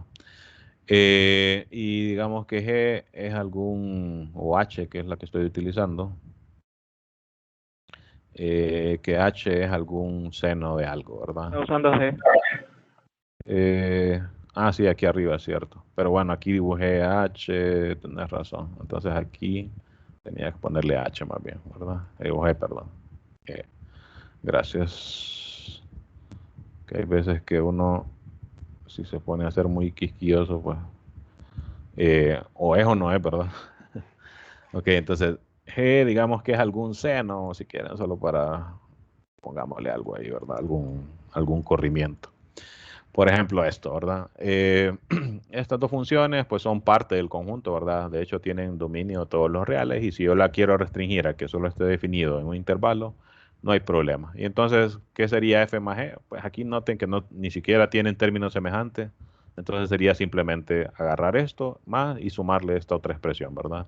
Y esa sería la nueva función f más g. Multiplicar por un escalar, pues lo usual también, ¿verdad? Si multiplico esta por 2, entonces lo que hago es que tomo esto, ¿verdad? Y lo multiplico por 2, ¿verdad? O sea, la suma y la multiplicación aquí también funcionarían de manera usual, y en todo caso el ejercicio sería ponerse a verificar que bajo esas operaciones usuales se cumplen todos estos requisitos, ¿verdad? Por ejemplo, si tomo un vector en el espacio, en este caso una función, tomo otro vector en el espacio, otra función, entonces la suma de los dos tiene que estar en el espacio. ¿Qué significaría esto en este problema? Que si yo tomo dos funciones continuas definidas en AB, ¿será que la suma de las dos es continua también en AB? Bueno, si recuerdan de cálculo, sí, ¿verdad? Eso sí ocurría. ¿Qué más? Por ejemplo, así solo para hacerlo como por encimita. La suma es conmutativa, sí, ¿verdad? No importa el orden con que hagamos suma de funciones. Alguna de estas por acá. Se cumple la propiedad distributiva, ¿verdad? Si yo tengo una suma de escalares, En ese caso, ¿verdad? Los vectores son funciones. Lo multiplico por una función. ¿Puedo distribuirlo así? Sí, ¿verdad? No hay problema. Y así, ¿verdad? Uno seguiría viendo que todas esas propiedades se cumplen. Para cada x, o sea, para cada función, 1 por la función es la misma función. Sí, ¿verdad? Funciona. ¿Cuándo no va a funcionar? Bueno, uno se puede ir a buscar alguno de estos ejemplos, ¿verdad? Con alguno de estos que no sea espacio vectorial, pues ahí puede ser que no funcione alguna de esas propiedades, ¿verdad? Y eso de hecho, pues, es lo que haría que no sea un espacio vectorial, ¿verdad? Ok, otro aquí, matrices de m por n. Eso significa que estamos considerando matrices de este tipo, ¿verdad? Lo denotan ahí como m sub mn y está formado por las matrices de m por n, o sea que tienen m filas, ¿verdad? A11 hasta AM1 de las m filas y n columnas, ¿verdad? Hasta A1n y así acá hasta AMN, ¿verdad? Son matrices así, ¿verdad? Noten que m no necesariamente es igual a n, o sea que no necesariamente son matrices cuadradas. Y aquí lo único que dice es que estas componentes tienen que ser reales porque pues uno podría trabajar con matrices complejas también, pero no, estas de acá son reales. Entonces tales que todas esas componentes A sub i j son números reales, ¿verdad? No le voy a poner todos los detalles ahí para todo i, para todo j. Eh, y entonces estamos diciendo que este conjunto de matrices es un espacio vectorial. Si se pone a pensar nuevamente, ¿bajo qué operaciones? Bueno, la suma de matrices usuales, ¿cómo la suma uno? Componente por componente, ¿verdad? La posición 1, 1 con la posición 1, 1, la posición mn con la posición mn. ¿Cómo multiplico por escalares? Bueno, distribuyo el escalar a todas las componentes de la matriz. Bajo esas dos operaciones usuales, entonces este también es un espacio vectorial, ¿verdad? Y el otro caso, el último que presentaban ahí, es Cn, que es como el equivalente de Rn, solo que en vez de tomar componentes reales, pues se toman componentes complejas, ¿verdad? Esa es la única diferencia. De hecho, aquí fíjense que ya hay un error, que es lo que les digo, este libro no me he puesto yo a ver la versión en inglés, que aquí, por ejemplo, hay un error de notación. Esta llave no debería ir aquí, debería hacer un paréntesis. Y aquí falta un paréntesis también para tomar los vectores de x1 a xn. Es lo único malo de este libro, pero lo bueno es que el orden que tiene de los temas está acorde con el orden que a nosotros nos interesa y pues normalmente el tipo de error que yo le he encontrado son más que todo cosas así, como que pareciera como que el que lo estaba traduciendo, como que tenía prisa, algo así, ¿no? Entonces, o sea, este RN se debería de ver así también, ¿verdad? Paréntesis acá, ¿verdad? Y de ahí sí lo demás está bien.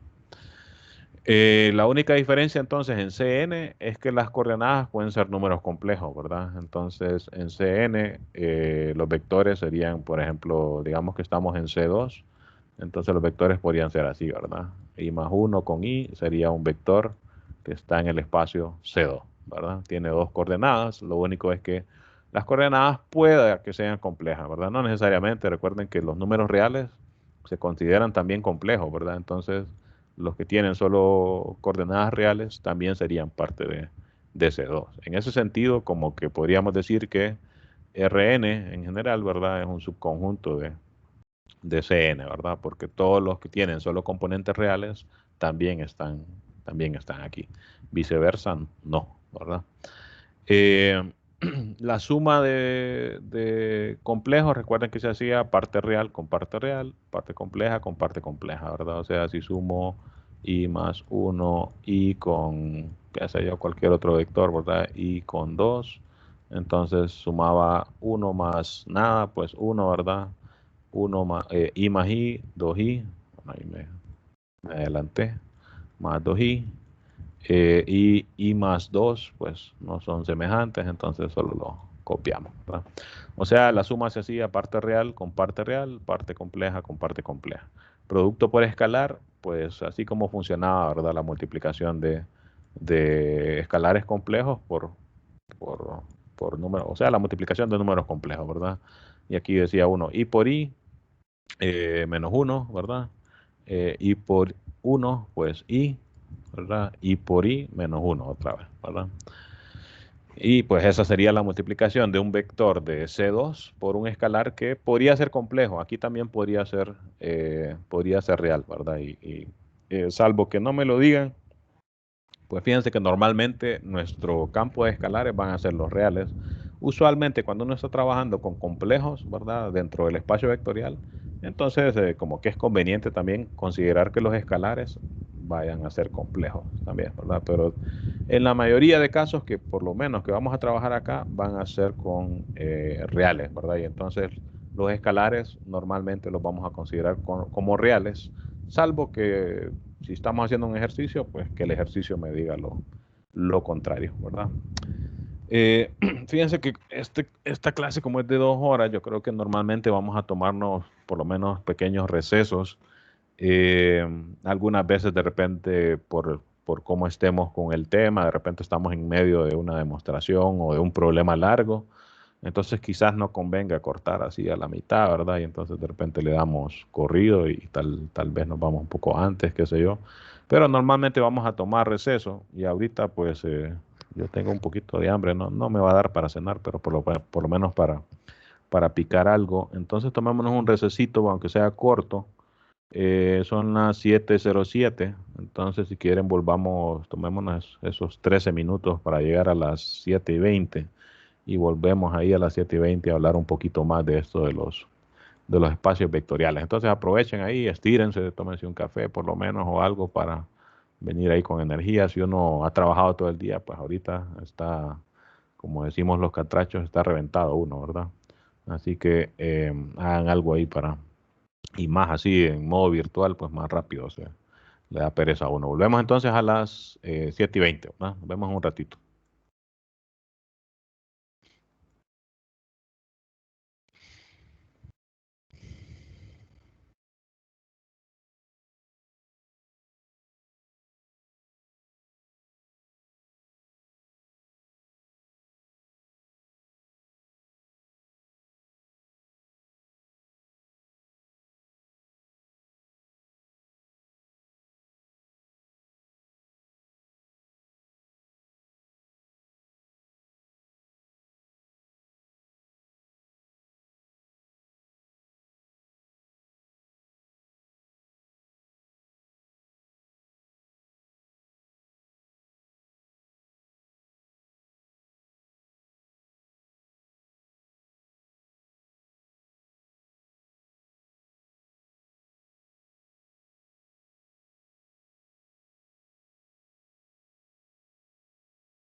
Está en mute.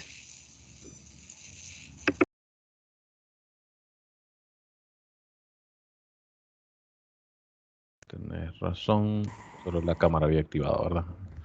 Ok, les decía, de esta primera sección, les dejo que practiquen, les recomiendo ahí que practiquen con estos ejercicios. El 8, el 13, 25, los miro así como interesantes, a ver qué se les ocurre ahí. Cualquier cosa me pueden preguntar, ¿verdad? O sea, intentar trabajarlo, pueden tomarle foto y decirme, ok, yo hice esto, pero no sé qué más hacer, o tengo duda aquí, yo les respondo ahí mismo, ¿verdad? Me envían una foto al correo y ahí mismo les respondo, ¿verdad? Yo solo uso, como les digo, el correo como medio de comunicación con ustedes.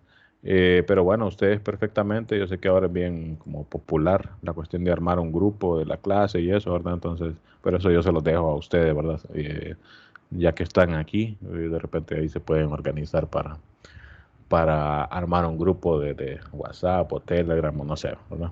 Pero conmigo personalmente entonces me contactan mediante este correo, ¿verdad? Y yo igual, yo cada vez que tenga algo que decirles, pues también se los voy a avisar por acá.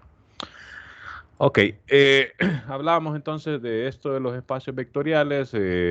La definición pues es una lista de propiedades, ¿verdad? Y de hecho este tipo de ejercicio pues prácticamente trata de verificar esa lista, ¿verdad? Si se cumple o no. Si se cumple, entonces uno concluye que el conjunto con las operaciones dadas es un espacio vectorial y si no, pues si con una que falle, ¿verdad? Es suficiente para decir que no.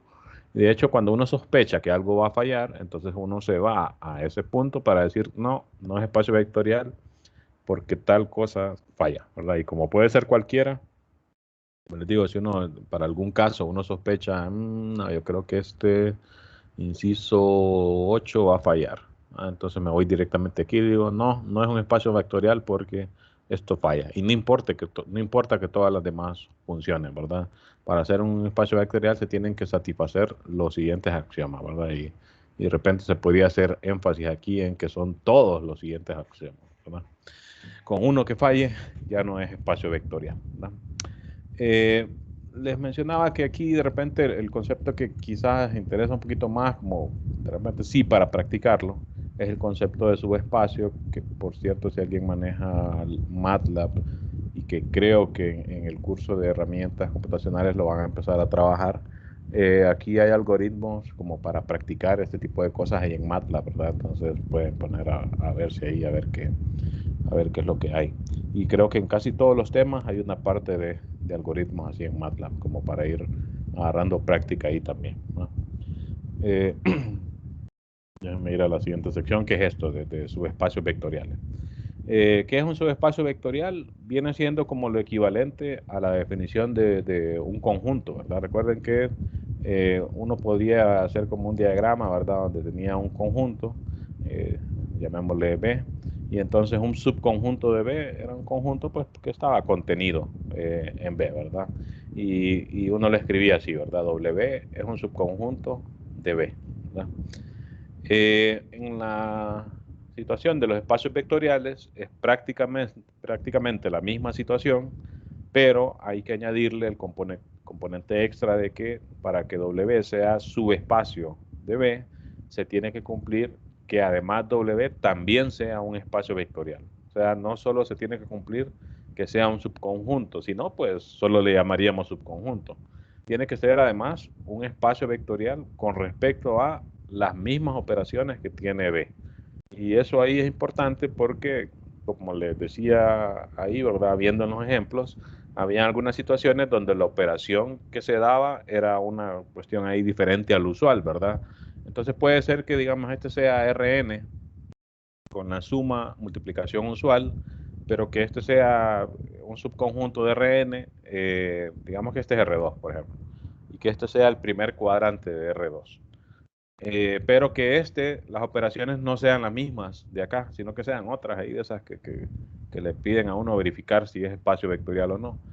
Puede ser que sí sea, pero si el hecho de que lo sea no implicaría que sea un subespacio de B. Tiene que ser, para ser subespacio, tiene que ser un subconjunto de él que además sea espacio vectorial con respecto a las mismas operaciones de B, ¿verdad? Que eso es lo que... Bueno, yo todas estas cosas como pues yo trabajo bastante con esto, como que me las sé de memoria, muchas cosas, algunas no, ¿verdad? Pero las cosas que yo les estoy diciendo las pueden leer así como más tranquilamente de acá, ¿verdad? Fíjense que la ventaja de un problema que me pida verificar que algo es un subespacio, a pesar de que la definición dice, ¿verdad?, que sea un espacio vectorial con respecto a las mismas operaciones que tenga el espacio original.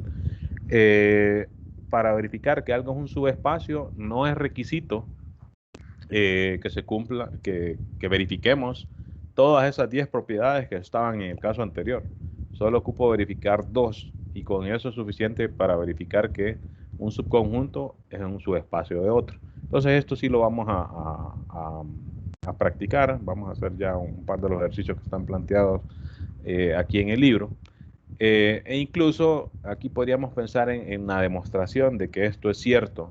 Lo único es que son esos 10 incisos, me voy a estar un rato ahí y no creo que ganemos mucho con hacerlo. Y de todas maneras aquí está detallada. Pero ¿qué habría que hacer si uno quisiera comprobar que esto es cierto? Porque lo que dice este teorema es que si yo tengo un subconjunto no vacío de un espacio vectorial y ese subconjunto satisface solo estas dos propiedades, y ustedes pueden ir a ver que estas son 2 de las 10 que tiene la definición de espacio vectorial. Entonces, con que se satisfagan estas 2 es suficiente para ver que este va a ser un espacio vectorial y que por tanto va a ser un subespacio de B.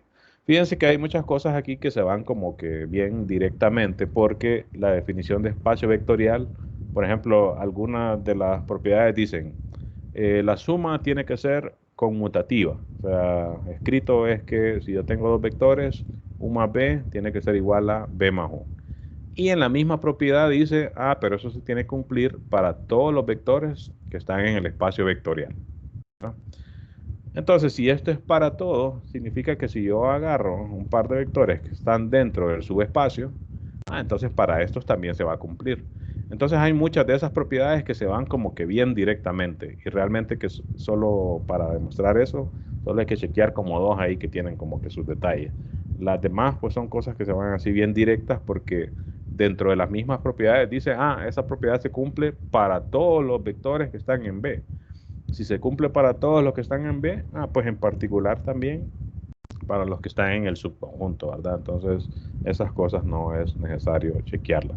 Algunas de estas demostraciones yo sí me voy a tomar el tiempo de irlas porque ya están hechas y de hecho son demostraciones bien famosas y uno en matemáticas pues pasa por ellas muchas veces.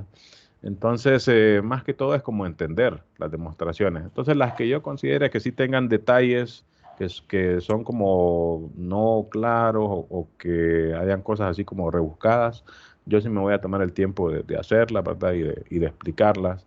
Y no, pues es una cuestión de leerlas, ¿verdad? Profesor, Sí, diga. hacer una consulta. Sí, Es que me parece que en otros textos también incluyen una tercera condición de que el vector es esta, nulo... ¿verdad? Ajá, correcto. Sí, es esta. Sí, lo único es que no es necesario. Lo que pasa es que fíjense que, digamos que es conveniente verlo porque hay veces que esa condición falla rápidamente. Entonces hay ejercicios que a uno le dicen, verifique que tal cosa es un subespacio, ¿verdad? Entonces esa propiedad de ver si el cero está o no, hay veces que falla bien rápidamente. Entonces uno dice, no está el cero, entonces no es un subespacio. Más que todo se pone por eso, pero uno puede ver aquí, de hecho, ya que hiciste la pregunta, puedes leer acá que parte de los detalles es verificar que estas 2 cosas incluyen el hecho de que el cero sea parte de, y de hecho se puede ver de acá. Esta propiedad de acá dice, si x es cualquier vector ahí, entonces alfa por x tiene que estar ahí también para todo escalar. Como uno de los escalares es 0, entonces esto implica que 0 por el vector tiene que estar ahí, o sea que el vector 0 tiene que estar ahí. Entonces aquí lo ponen, de hecho, solo como un tip. Muchas veces es conveniente verificar si tiene el 0 o no, porque hay veces que eso rapidito uno lo ve. Entonces uno dice, no está. Entonces no es subespacio. Cuando uno le preguntan Los ejercicios son como verifique que tal cosa es un subespacio, ¿verdad? Y uno ve rápidamente que no está el 0, entonces ya se acabó. Más que todo se pone por ese hecho, pero no es requisito, no es necesario ponerla dentro de las condiciones para verificar que es un subespacio, ¿verdad? Entonces veamos algunos ejemplos. Esto sí creo que conviene ver. Aquí hay un montón de ejemplos hechos, ¿verdad? Les recomiendo cuando estén practicando ahí, estudiando, les recomiendo, porque yo de repente con el tiempo que tengamos acá no haga mucho, ¿verdad? Entonces les recomiendo ver los ejemplos que están hechos acá. Recuerden que también hay recursos en línea, en YouTube. Esta clase todavía tiene temas que son bastante populares, ¿verdad? Entonces se hallan así en YouTube. Ya cuando entren en cursos más avanzados, pues ahí sí puede ser que estén viendo algún tema muy específico y que ese tipo de videos no pegan en YouTube, ¿verdad? Entonces no van a hallar un montón de resultados sobre eso. Pero sobre los temas estos que son famosos, pues ahí sí, ¿verdad? Fíjense, este teoremita dice, si yo tengo dos subespacios, entonces la intersección también tiene que ser un subespacio. Veamos la demostración solo para que como que se vayan acostumbrando. Dice, si H1 y H2, ¿verdad? Son subespacios de un espacio vectorial más grande, digamos B, ¿verdad? De B, entonces la intersección, recuerden que la flecha así con doble línea se usa en matemáticas para decir entonces, ¿verdad? Entonces la intersección H1 con H2 es también un subespacio, ¿no? Y esta de hecho es como un ejercicio como para aplicar ese teoremita que tenemos ahí, que es suficiente con verificar esas dos propiedades que me decían ahí. Entonces, esto es como un teorema, ¿verdad? Una proposición. Lo voy a llamar proposición. De todas maneras, todos los teoremas son proposiciones. Entonces uno lo quiere demostrar. Recuerden que en matemáticas se da esa situación, ¿verdad? Que uno dice algo. Yo creo que esto es cierto. Entonces, yo puedo verificarlo. Si yo lo puedo verificar con los axiomas que tengo o con los teoremas que ya conozco que son ciertos, entonces ya esto ya se vuelve un hecho y se vuelve una verdad, ¿verdad? Y ya no lo dudamos y lo utilizamos cada vez que lo ocupemos, ¿verdad? Entonces, ¿qué quiero hacer yo aquí? Si me dicen el típico ejercicio ese de demostrar, me dice así, demuestre que si H1 y H2 son subespacios, entonces H1 intersección H2 es un subespacio, ¿verdad? Lo podemos ver como que fuera así, ¿verdad? Incluso ejercicio, ¿verdad? Entonces, uno le piden, haga la demostración de que eso es cierto. O sea, utilice los axiomas, las propiedades, los teoremas que ya tiene para verificar que eso es cierto. Entonces, ¿qué es lo que tenemos? Pues hasta ahora solo tenemos los 10 axiomas de espacio vectorial y el teoremita ese anterior, ¿verdad? Que me decía que solo ocupo esas dos condiciones para verificar que algo es un subespacio, ¿verdad? Que la suma de los dos, si dos vectores están en el subconjunto, entonces la suma también. Y que si un vector está en el conjunto, el producto por cualquier escalar también. A estas propiedades se le llaman propiedades de cerradura, ¿verdad? Como queriendo decir, el conjunto es cerrado, queriendo decir que cuando hago estas operaciones, los elementos no se salen de él, ¿verdad? Y por eso se le llaman cerradura, ¿verdad? Entonces las voy a anotar para aquí. Ocupamos chequear que si X y Y están en este caso, el que queremos ver si es subespacio es este, ¿verdad? Entonces, si X y Y están en H1, intersección H2, yo quiero ver si es cierto que eso implica que la suma de los dos está ahí, ¿verdad? En este mismo, ¿no? Para no volverlo a copiar. Entonces, quiero comprobar eso. Entonces, ¿cómo hacemos? Ok. ¿Qué significa que X y Y estén en la intersección de H1 con H2? Recuerden, eso viene de teoría de conjuntos. Esas son cosas que puede ser que ustedes recuerden, pueden ser que no, ¿verdad? Y ahí entonces es donde les digo que pues, muchas cosas las van a tener que ir a recordar por su parte, ¿verdad? Intersección de dos conjuntos significaba que son los elementos, ¿verdad? Que están en ambos conjuntos, ¿verdad? Si este es H1 y este es H2, entonces la intersección eran esto de aquí, ¿verdad? Lo común a los dos. Y entonces los elementos que están en intersección son elementos que cumplen, que están tanto en uno como en el otro, ¿verdad? Entonces, si X y Y, ¿verdad? están en precisamente la intersección, pues sabemos que eso se cumple, ¿verdad? Eso significa que X está tanto en X1 como tanto en H1 como H2 y lo mismo para Y. Y ya tenemos como hipótesis que H1 y H2 son subespacios. Entonces, ¿qué significa? Como estos dos están tanto en H1 como en H2, uso cualquiera de los dos para decir, ok, o ambos creo que vamos a tener que utilizar. El hecho de que ambos estén en H1 significa que, o déjenme terminar esta frase. Si X1, si X y Y están en esta intersección, significa que X y Y están en H1 y X y Y están en H2, ¿verdad? Están en los dos. Eso significa estar en la intersección.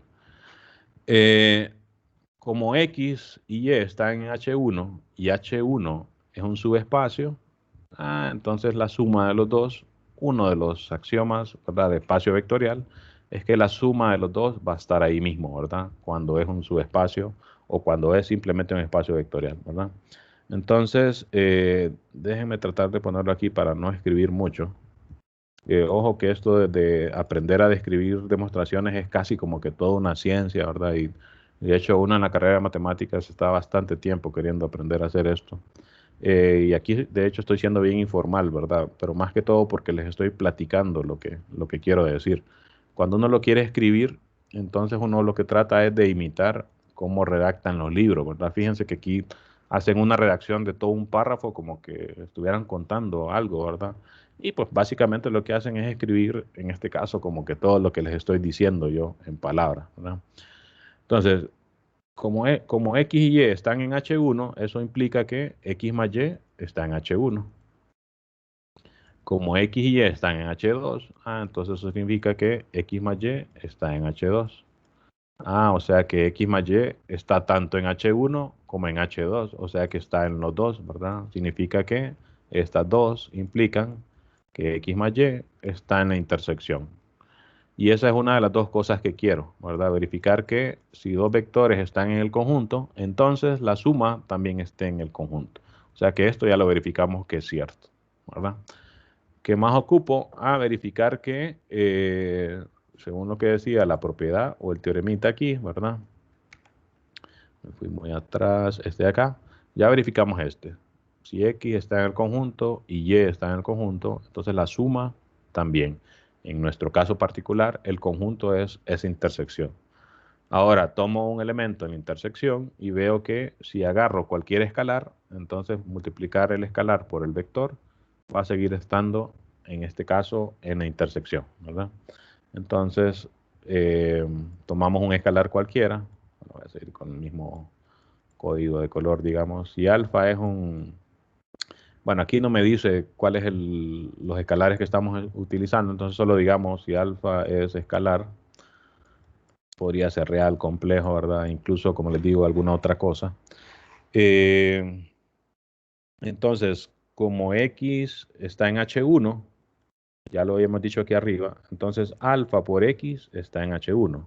¿Por qué puedo concluir esto? Porque ya sé, por hipótesis, que H1 es un subespacio de B.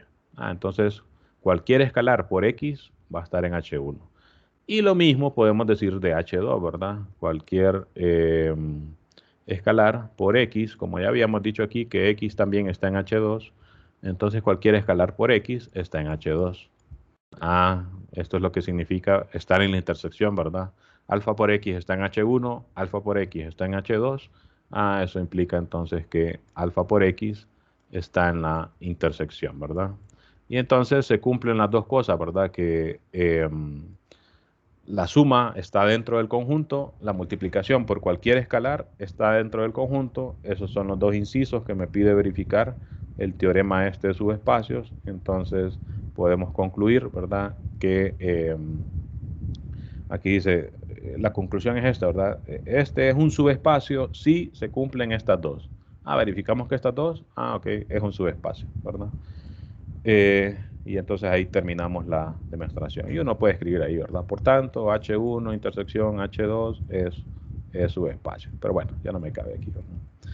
De hecho, fíjense que una simbología no es tan popular y de hecho creo que en este libro nunca la utilizan. Una forma abreviada de escribir que A es subespacio de B, en algunos libros es utilizar menor o igual, ¿no?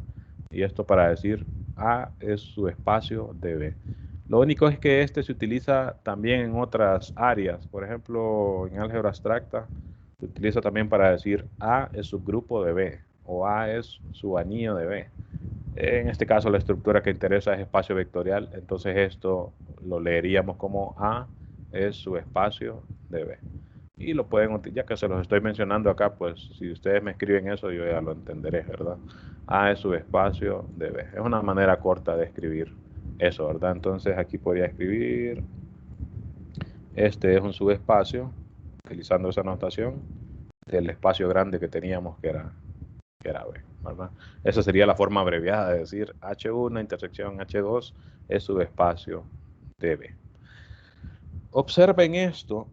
Fíjense que esto es lo típico que hace uno en matemáticas, en la parte teórica de matemática, ¿verdad? Cuando ustedes ven esto, de repente dicen, bueno, yo me metí a estudiar estadística, ¿verdad? No teoría, pero ahí es donde les digo, en todos estos cursos va a pasar que va a haber un componente teórico que de repente va a decir, ok, estamos en teoría de la probabilidad, por decir algo.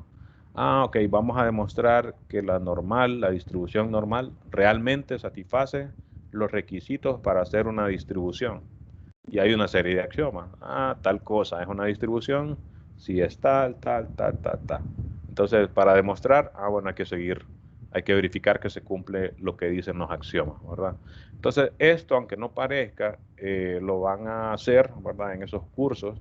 Y de hecho, cuando hagan su tesis de maestría, la mayoría de componentes van a ser cuestiones como de experimentación. Por ejemplo, agarrar algoritmos, programarlos y comparar cuál es eficaz, cuál es más eficaz. Eso es típico de una tesis de maestría, por ejemplo, en estadística o en matemática aplicada. Pero muchas veces uno agarra algoritmos que tienen como requisitos para poderse aplicar. Entonces, y usualmente esos requisitos son cuestiones así teóricas, ¿verdad?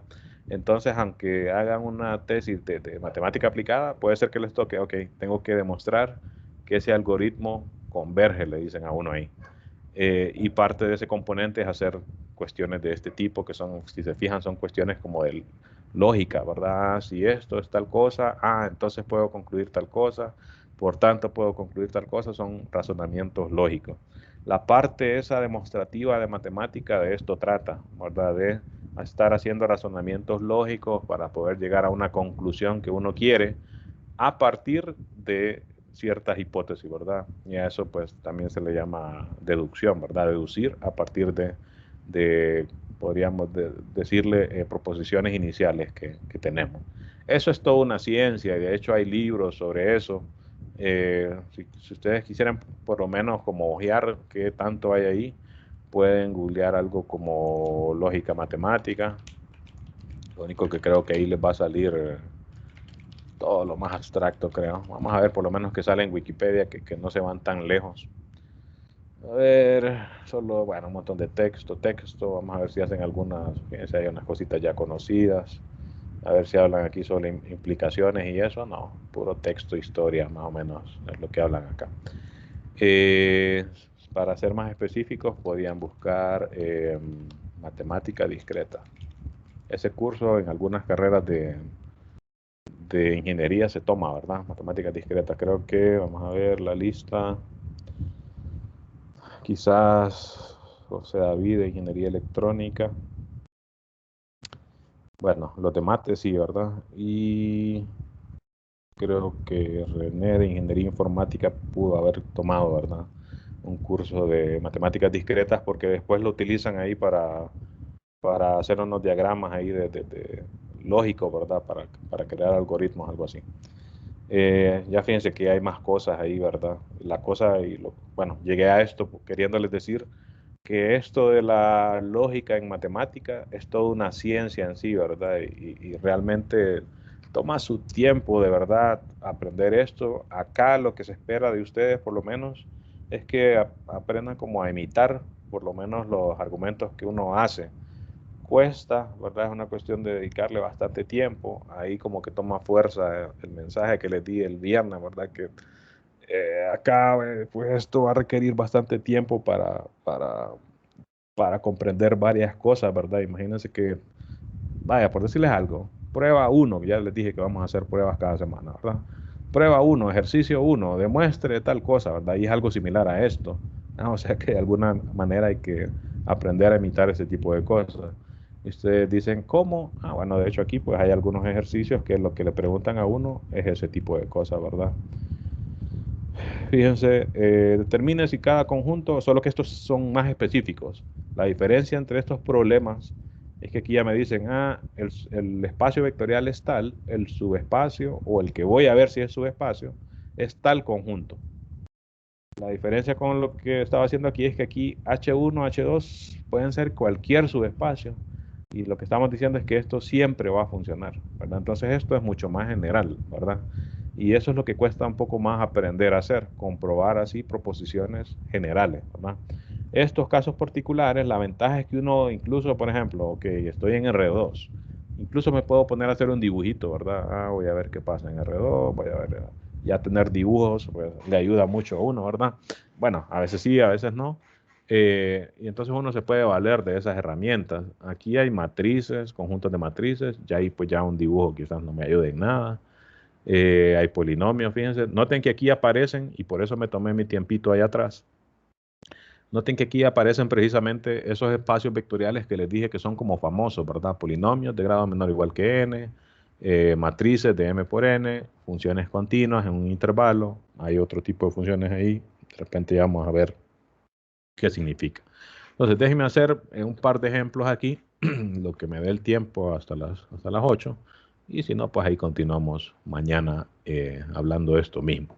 Por cierto, puede ser que algunos días de la semana no nos reunamos, pero yo les voy a decir, ¿verdad?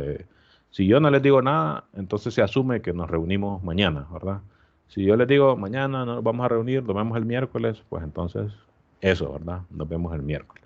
Hay veces que hay temas en los que yo avanzo más rápido, entonces divido como que todo el contenido por semanas, y entonces hay semanas que el contenido como que no ocupo todas las horas para cubrirlo, entonces ahí yo les digo, ok, pueden descansar mañana, nos vemos hasta el miércoles, ¿verdad? Pero solo cuando les diga, ¿verdad?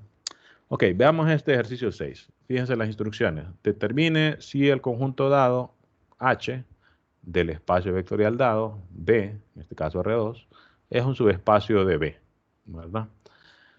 Fíjense acá, si ustedes recuerdan cuestiones de álgebra y de cálculo, aquí como les digo, incluso uno podría ir a hacer un dibujito de esto, ¿verdad? Es una desigualdad cuadrática. Si se acuerdan, esta es la ecuación, si lo ve como ecuación 1, es la ecuación del círculo, ¿verdad? De radio 1. Y entonces estos puntos son puntos que están dentro de ese círculo. Todo ese tipo de cosas que estoy diciendo, pues yo de repente no esperaría que todos la recuerden. Si no la recuerdan, entonces uno va ahí donde uno va a repasar, ¿verdad? Entonces estoy en R2 y me dicen que consideren los puntos que están dentro del círculo de radio 1. Ok.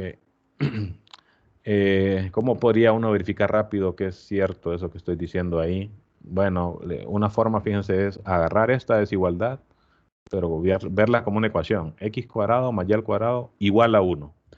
Usar alguna herramienta graficadora, su favorita, la que ustedes consideren más fácil de utilizar. A mí me gusta mucho esta de Wolfram.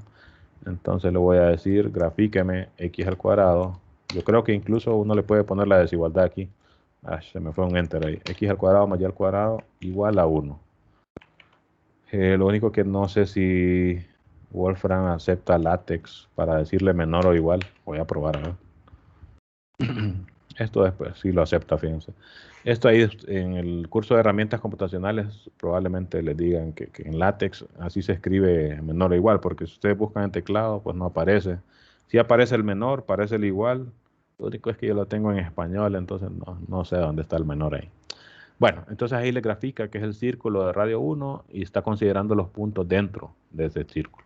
Entonces hay algunas situaciones, fíjense, donde uno se puede aprovechar de situaciones gráficas si uno cree que le va a ayudar, ¿verdad? Pero realmente, ¿será que esto me ayuda? para verificar lo que quiero, para verificar que esto es un subespacio, pues yo creo que no, ¿verdad? Porque lo que tengo que ver es que si yo agarro cualquier punto ahí, ¿verdad? Digamos un X acá, un Y acá, entonces yo quiero ver que la suma de los dos no se va a salir de ese círculo. Esa es una de las cosas. Y lo otro es que si agarro otro vector ahí y lo multiplico por un alfa, entonces que ese vector no se va a salir del círculo, ¿verdad? Si fuera un subespacio. Probablemente entonces también eso me sirva para ver que no lo es. Aquí también tiene importancia lo que me preguntaba un compañero anteriormente. Por lo menos aquí sí podemos ver fácilmente en el gráfico que el vector 0, el origen, es parte del conjunto, ¿verdad? Y por lo menos eso no se puede descartar así rápidamente, ¿verdad? Entonces, ¿qué dicen? ¿Será que falla algo? A mí me parece que debe fallar algo, ¿verdad? Pues yo considero que al multiplicar un Ujú. punto de la circunferencia por algún valor alfa mayor o igual que 1, se va a salir de la Sí, circunferencia. sí, ¿verdad? Es Sí, por como para asegurar, podríamos un tomar un vector. valor grande, ¿verdad? Ujú. Ujú. Por Ya, ejemplo, 0,1 por 10. correcto. Entonces, vamos a tomar la sugerencia del compañero. 0,1 es un vector que es parte de nuestro conjunto, ¿verdad? Está aquí. Entonces, dice él, multiplicámoslo. Estamos exagerando, ¿verdad? Pero como para que se vea, o si quieren, ya que aquí hice una escala un poco grande, hagámoslo por 2. Entonces, si yo multiplico este vector por 2, me va a quedar 2 por 0, 0, 2 por 1, 1, perdón, 2 por 1, 2, o sea, me va a quedar 0,2. Y fíjense que sí, visualmente podemos ver aquí que este punto se sale del círculo, ¿verdad? Por tanto, ya no cumple ese requisito de que si yo agarro cualquier escalar y lo multiplico por un vector que está en el conjunto, entonces el resultado tiene que seguir siendo un elemento del conjunto que aquí le llamaban como H.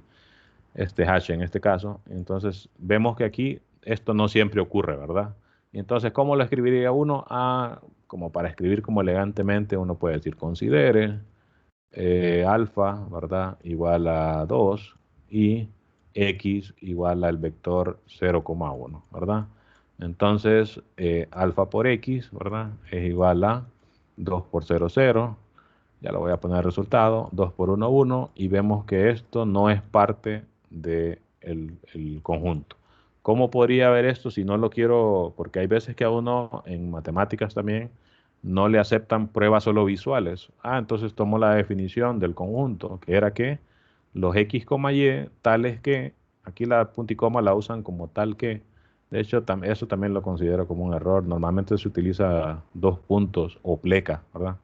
Bueno, pero esos son detalles como bien técnicos, ¿no? Tal es que x cuadrado más y al cuadrado es menor o igual que 1. Entonces veamos que no se cumple esto, ¿verdad? Si no me quiero ir solo con el dibujo, pues no pertenece a h, pues 0 al cuadrado, que es la x, ¿verdad? Más 2 al cuadrado, que es la y, coordenada en y, es 4, ¿verdad? Y esto es mayor que 1, ¿verdad? Para que esté dentro del conjunto tiene que pasar que la x al cuadrado, ¿verdad? Más la y al cuadrado, que son las coordenadas, la primera y la segunda del punto, tengan que ser menores o iguales que 1. Pero nos quedó 4 y eso es mucho más grande que 1, ¿verdad? Bueno, es más grande que 1, no es necesario decir mucho. Y con eso pues es suficiente para comprobarlo y sin necesidad de utilizar un diagrama, ¿verdad? Porque puede ser, como les digo, que uno ni siquiera se acuerde que eso es un círculo y que esos puntos están dentro del círculo. Bueno, de repente lo pongo en Wolfram, ok, esos son los puntos que están ahí y me puedo valer entonces de un argumento visual. Fíjense, los argumentos visuales, acá como no estamos en un curso tan estricto formalmente hablando, yo se los acepto, ¿verdad? O sea, si ustedes me hacen este dibujo y me dicen, mire, este punto es este multiplicado por 2 y se sale, está bien, no hay problema, ¿verdad? Probablemente en un curso más adelante, por ejemplo, aquí creo que los cursos más teóricos, déjenme ver, de ingeniería, este análisis es bastante teórico desde el punto de vista de matemática, ¿verdad? Porque este de fundamentos de investigación se puede poner teórico también, ¿verdad? Dependiendo del profesor.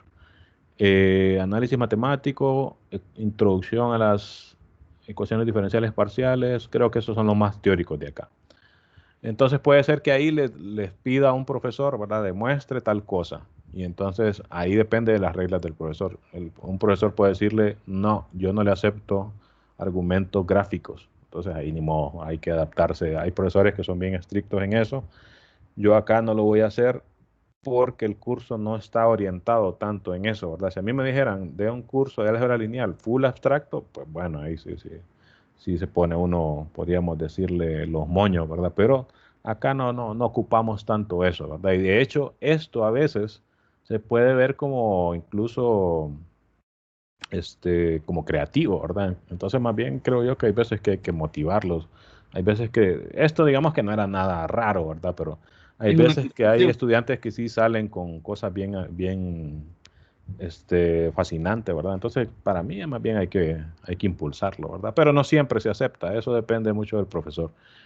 Alguien dijo algo ahí, no logré escuchar. Eso es básicamente una contradicción a uno de los axiomas. Correcto, sí. Lo único es que un profesor no se extrañe, ¿verdad? Que un profesor en otra clase les diga, sí, pero está bien la idea, pero yo quiero ver esto, ¿verdad? Y uno, ni modo, ahí recuerden que los profesores ponen las reglas, ¿verdad? Era como cuando les decían, hágame este límite, pero sin L'Hopital. Bueno, eso es lo que me pidieron, entonces ni modo, es lo que tengo que hacer, ¿verdad? Y ahí pues ni modo, hay que tengan cuidado con eso, ¿verdad? Depende de cada profesor, pues uno tiene que adaptarse a lo que le piden, ¿verdad? Eso es parte, de hecho, bastante importante de ser estudiante, es como un aspecto de inteligencia emocional, ¿verdad? Que hay veces que uno quiere que ser como rebelde, ¿no? Es que yo lo quiero hacer así. Bueno, hágalo, pero si está en esta clase, lo tiene que hacer como yo digo, ¿verdad? Ni modo. Pero yo, por lo menos en ese aspecto, aquí por lo menos acá, no se preocupen por eso, pero les advierto que puede ser que otro profesor sí le salga con otra cosa, ¿verdad? Bueno, fíjense, ya solo quedan 2 minutos, entonces me voy a quedar ahí. Y por si quieren ir aprovechando tiempo, déjenme escoger unos 3 de estos también, para que, por si quieren ir practicando. Vamos a ver, uno que mire ahí, por ejemplo, parecido a lo que hice ahorita, como para imitar lo que hice ahorita. 7, y ya estos pues si no he hecho ninguno, pueden ver los ejemplos hechos ahí por si se traban o algo, ¿verdad? Vamos a ver, uno de estos con matrices y uno de estos con polinomios. Igual yo mañana voy a hacer algunos ejemplos de estos, pero pues hay personas que les gusta ir como adelantando, ¿verdad? Entonces les dejo a esos ahí por si quieren practicar. Lo voy a poner también ahí recuerden que queda la grabación, pero también ya lo voy a poner aquí en Schoology en la parte esta de asignaciones, ¿verdad? Bueno, no sé si tiene alguien algún comentario, pregunta, si no, pues nos vamos. Profesor, ¿será Dígame. que nos puede compartir el sílabo por correo o subirlo a la plataforma, por favor? Sí, ya está. Si ustedes entran ahí, aquí en archivos importantes. Ok, Ya gracias. está ahí, sí. Ok, y para eso la plataforma, por si alguien entró tarde, ahí yo lo expliqué al inicio y yo les voy a poner la grabación aquí también. Entonces, pero es aquí, entonces les voy a enviar el link también al correo, ya que es la primera vez, ¿verdad? Entonces, puede ser que alguien no haya visto la explicación. Entonces, les voy a subir el video a YouTube y se lo voy a enviar el link acá, ¿verdad? Me gusta más eso, fíjense, yo sé que aquí en Teams yo los puedo agregar a todos y que les caigan todos los movimientos que uno hace acá. Lo que pasa es que me caen un montón de avisos en el correo. Esto lo manejo con el correo de la universidad, entonces se me llena ya de correos de Teams, entonces por eso no lo hago así. Entonces solo estén pendientes siempre del correo. Yo siempre les voy a estar escribiendo de este correo para cualquier cosa que les quiera avisar, ¿verdad? Y pues nos vemos mañana entonces, ¿verdad? Ya son las 8, nos quedamos aquí por hoy. Nos veremos, jóvenes. Un placer conocerlos. Saludos a todos. Gracias. Gracias. Buenas noches. Buenas noches. Buenas noches.